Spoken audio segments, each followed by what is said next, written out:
al Parlamento de Navarra. Ella es Maite Nosti y tenemos conexión en directo con ella. Muy buenas tardes. Buenas tardes. Bueno, creo que, si no me equivoco, casi 40 años trabajados a sus espaldas y que ha sido médico en el sector público. ¿Cómo ve actualmente la cuestión de la sanidad y qué cosas deberían mejorarse en el sistema sanitario? Bueno, en el sector público tenemos un problema muy importante y es que hay una escasez de médicos, pero esto ya viene de largo y ahora se ha agravado todavía más. Lo que habría que hacer es dar atractivos a los médicos para que cuando acaben la carrera y su especialidad no se vayan al extranjero, sino que se queden aquí en España. Esto no se está consiguiendo de momento porque no se les da ni los recursos que necesitan para ejercer su profesión ni las remuneraciones que se deberían dar a los médicos. Y luego, por otro lado, en cada comunidad, como estos son 17 pequeñas dictaduras, digámoslo de esta manera, pues resulta que tienen sus propios incentivos para los médicos y sus propios contratos.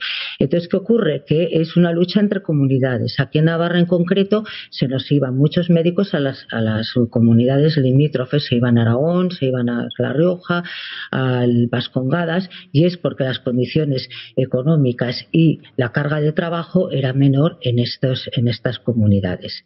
Entonces, lo que hay que hacer es buscar una fórmula para que los médicos estén en sus puestos de trabajo contentos y no quieran escaparse de los mismos. También se ha comprometido en estos últimos días a llevar a cabo una bajada de impuestos para que de una vez por todas Navarra pueda recuperar esa competitividad fiscal, ¿no? Efectivamente, y esto también se puede enlazar con el hecho de tener mayores recursos para la sanidad. Lo que hay aquí en Navarra es una fiscalidad que es desde luego sangrante. Tenemos un IRPF para las rentas hasta 20.000 euros que es de 2.300 de esos 20.000 euros y es la más alta de toda España.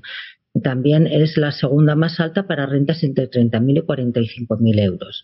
El impuesto de sociedades en Navarra es de un 28%, mientras que en Vascongadas es del 24%, con lo cual hay un escape a las Vascongadas de empresas.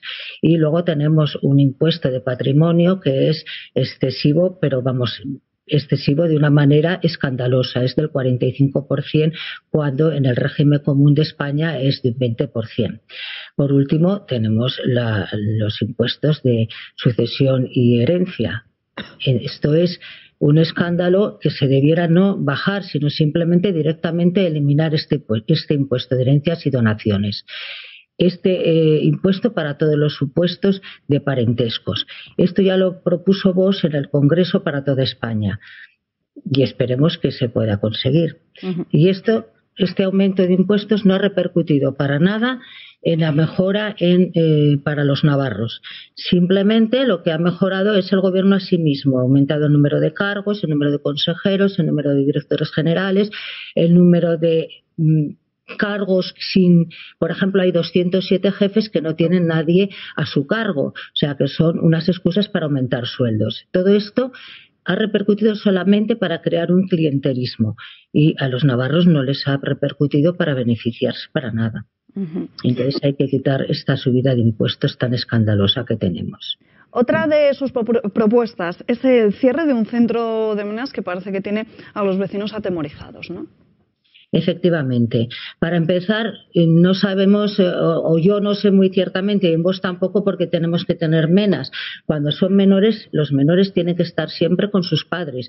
Una vez que los sacas de su familia y los desarraigas, no traen más que problemas. Y esos problemas se manifiestan en forma de delitos. Y en concreto, en Marcilla hay un centro de menas creo que hay más de 50 menas allí, que lo único que están haciendo es atemorizar a la población, no hay manera de controlarlos, se meten con los niños de Marcilla, cometen robos, amenazan a los ancianos y esto hemos pedido ya hace mucho tiempo que se cerrara este centro de menas y eso sí que me comprometo, si llego a ser presidenta, a cerrarlo.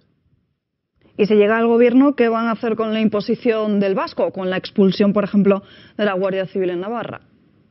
La Guardia Civil tiene que volver a Navarra, tiene que volver como estaba. Eso es algo que nosotros lo tenemos muy claro. Y la imposición del vasco es algo que hay que eliminarlo por completo. No se puede discriminar a nadie por el idioma y mucho menos imponerlo para poder acceder a una plaza de funcionario. Cada cual que estudie lo que quiera en sus horas libres, pero para trabajar en la pública nunca se debe pedir a un funcionario o a cualquier otra persona que domine el vasco. Eso es algo que hay que eliminarlo. Es una discriminación que no podemos hacerlo, no nos la podemos permitir. Uh-huh. Pues Maite Nosti, muchísimas gracias por estar con nosotros en directo. Ha sido un placer poder saber cuáles son las principales líneas de su programa. Seguramente hablemos antes de las próximas elecciones de mayo. Muchas gracias a vosotros.